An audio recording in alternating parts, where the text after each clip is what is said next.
Akashvani Mysuru. Lockdown ಕಥೆಗಳು. Lockdown ಸಂದರ್ಭದಲ್ಲಿ ಕಂಡುಂಡ ಕಥೆಗಳ ಮಾಲಿಕೆ. ಆ ದಿನಗಳು ಪ್ರತಿ ಕ್ಷಣ ಹೃದಯದೊಳಗೆ. ಲಾಕ್ಡೌನ್ ಕಥೆಗಳು.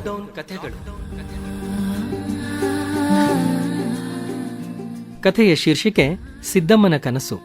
ಕಥೆಯನ್ನ ಬರೆದು ಓದುವವರು ಕೆ.ಬಿ. ಮೀನಾ.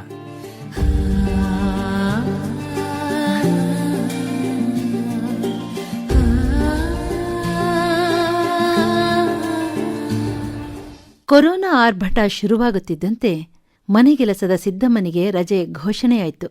ಹೆಚ್ಚು ಕಡಿಮೆ 2 ತಿಂಗಳಾಗ್ತಾ ಬಂದಿತ್ತು. ಹೀಗೆ ಬಿಟ್ರೆ ಸರಿ ಹೋಗ್ದು ಅಂತ ಸಂಬಳ ತೆಗೆದುಕೊಂಡು ಹೋಗು ಅಂತ ಕರೆ ಮಾಡಿದೆ. ಆಶ್ಚರ್ಯ ಸಂತೋಷದಿಂದಲೇ ಬಂದಳು ಸಿದ್ದಮ್ಮ. ಇದರಲ್ಲಿ ಆಶ್ಚರ್ಯ ಪಡೋದೇನಿಲ್ಲ, ಎಲ್ರೂ ಹೀಗೆ ಕೊಡ್ತಾ ಇದ್ದಾರೆ, ನಾನೂ ಕೊಡ್ತಾ ಇದ್ದೀನಿ ಎಂದೆ. ಇನ್ನು ಈ ಸಿದ್ದಮ್ಮನಿಗೆ ತನ್ನ ವಯಸ್ಸು ಎಷ್ಟು ಅಂತಾನೆ ಗೊತ್ತಿಲ್ಲ. ಗಾರೆ ಕೆಲಸ ಮಾಡ್ತಾ ಇದ್ದ ಗಂಡ ಜಾರು ಬಿದ್ದು ಪ್ರಾಣ ಕಳ್ಕೊಂಡ್ಮೇಲೆ ಚಿಕ್ಕ ವಯಸ್ಸಿನ 4 ಮಕ್ಕಳನ್ನ ಕೂಲಿ ನಾಲಿ ಮಾಡಿ ಸಾಕಿ ಬೆಳೆಸುವ ಆ ಕಷ್ಟದ ದಿನಗಳಲ್ಲಿ ತನ್ನ ಆಯಸ್ಸಿನ ದಿನಗಳು ಕಳೆದು ಹೋದುದನ್ನು ಹೇಗೆ ಲೆಕ್ಕವಿಟ್ಟಾಳು ಹೇಳಿ? ಒಬ್ಬ ಮಗಳು, 3 ಜನ ಗಂಡು ಮಕ್ಕಳಿಗೆ ಮದುವೆ ಮಾಡಿ 7 ಜನ ಮೊಮ್ಮಕ್ಕಳು ಸೊಸೆಯರೊಂದಿಗೆ ನೆಮ್ಮದಿಯಿಂದ ಬಾಳುತ್ತಿರುವ ಸಿದ್ದಮ್ಮನ ತಿಳಿ ಮನಸ್ಸು ಆಗಾಗ ಕಲುಕುವುದು ಹಿರಿಮಗ ಚಿನ್ನಸ್ವಾಮಿಯ ಕುಡಿತದ ಚಟ. ಕೂಲಿ ಮಾಡಿ ತಂದ ಹಣವನ್ನ ತನಗಾಗಿ ಒಂದಿಷ್ಟು ಇಟ್ಟುಕೊಂಡು ಉಳಿದದ್ದನ್ನ ಮನೆ ಖರ್ಚಿಗೆ ಕೊಟ್ಟರೂ ಕಂಠಪೂರ್ತಿ ಕುಡಿದು ಬಂದು ಹೆಂಡತಿ ಮಕ್ಕಳನ್ನ ಹೊಡೆದು ತಾಯಿ ತಮ್ಮಂದಿರನ್ನು ಕೆಟ್ಟ ಮಾತುಗಳಿಂದ ಬೈದು ಇಡೀ ಮನೆಯ ನೆಮ್ಮದಿಯನ್ನೇ ಹಾಳು ಮಾಡುವ ಅವನ ವರ್ತನೆ ಎಲ್ಲರಿಗೂ ತಲೆನೋವಾಗಿತ್ತು. ಆದರೆ ಲಾಕ್ಡೌನ್ ಸಮಯದಲ್ಲಿ ಮದ್ಯವೂ ಇಲ್ಲ, ಕೂಲಿಯೂ ಇಲ್ಲ.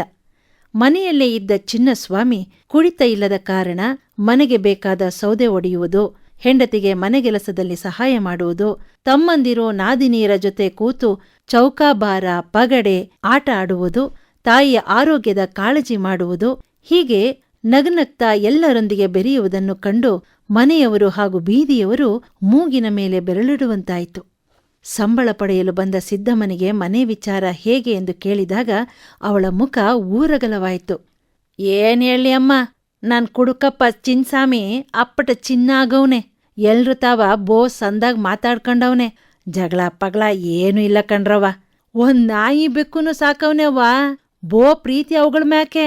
ಏನಾದ್ರಾಗ್ಲಿ ಕಣ್ರವ, ಹಿಂಗೆ ಕುಡಿಯೋದ್ ಬಿಟ್ಬಿಟ್ರೆ ನೆಮ್ಮದಿಯಿಂದ ನನ್ ಪಿರಾಣ ಬಿಡ್ಬೋದು. ಈಗ ನಾವಿರೋ ಜಾಗ ನನ್ನ ಹೆಸ್ರಲ್ಲೇ ಐತೆ. ಅದ್ನ ಭಾಗ ಮಾಡಿ ಮನೆ ಕಟ್ಕೊಳ್ಳಕ್ಕೆ ಹೋಳ್ತೀನಿ. ಒಳ್ಳೆ ಮನೆ ಕಟ್ಕೊಂಡು ಸಂದಾಗಿರ್ಲಿ ಎಲ್ರೂ ಅಂತ ಖುಷಿ ಸಂಸಾರದ ಕನಸು ಹೆಣೆಯುತ್ತಲೇ ಹೋದ್ಲು. ಆದರೆ ಸ್ವಲ್ಪ ದಿನದಲ್ಲೇ ಮದ್ಯದಂಗಡಿಗಳು ತೆರೆದ ಕೂಡ್ಲೇ ಚಿನ್ನಸ್ವಾಮಿ ತನ್ನ ಹಿಂದಿನ ದಿನಗಳಿಗೆ ಮರಳಿದ. ಕೂಲಿ ಕೆಲಸ ಇಲ್ಲದ ಕಾರಣ ಎಲ್ಲರ ಬಳಿ ಹಣ ಕೇಳಿ ಸಿಗದಿದ್ದಾಗ ತಾಯಿಯನ್ನೂ ಪೀಡಿಸ್ತಾನೆ. ಕುಡಿದು ಬಂದು, ನೀ ಯಾಸೀಮೆ ತಾಯಿ, ಮಗಂಗೆ ದುಡ್ಡು ಕೊಡಾಕಿಲ್ಲ ಅಂತೀಯಲ್ಲ, ಜಾಗ ನಿನ್ನ ಹೆಸರಲ್ಲೇ ಅದೆ ಅಂತ ಸೊಕ್ಕು ನಿಂಗೆ ಕೊರೋನಾ ಆಗಿದೆ ಅಂತ ಆಸ್ಪತ್ರೆಗೆ ಸೇರಿಸ್ಬಿಡ್ತೀನಿ, ಆಮ್ಯಾಕೆ ಈ ಜಾಗದಾಗ ಮನೆ ಕಟ್ಕತೀನಿ ಅಂತ ಕೂಗಾಡ್ತಾ ಅಲ್ಲೇ ಮಲಗಿದ್ದ ನಾಯಿಗೆ, ಥೂ ನಿನ್ನ, ನಂಗೆ ಕುಡಿಯಕ್ಕೆ ಉಣ್ಣಾಕೆ ಕಾಸಿಲ್ಲ, ನೀನ್ ಬೇರೆ ಅಂತ ಹೊಡೆದಾಗ ಈಗಾಗ್ಲೇ ಹೊಡ್ತ ತಿಂದ ಹೆಂಡತಿಯ ಅಳು ನಾಯಿಯ ಕುಯ್ ಗುಡುಗುವಿಕೆಯಲ್ಲಿ ಸೇರಿ ಅಲ್ಲೇ ಕಟ್ಟೆಯ ಮೇಲೆ ಕುಳಿತಿದ್ದ ಸಿದ್ದಮ್ಮನ ಕನಸಿನ ಸೌಧದಲ್ಲಿ ಪ್ರತಿಧ್ವನಿಸುತ್ತಿತ್ತು.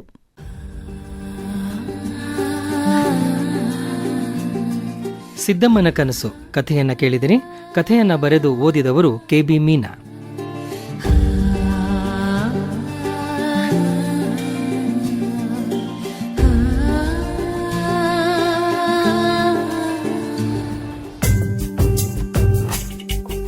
ಲಾಕ್ಡೌನ್ ಕಥೆಗಳು.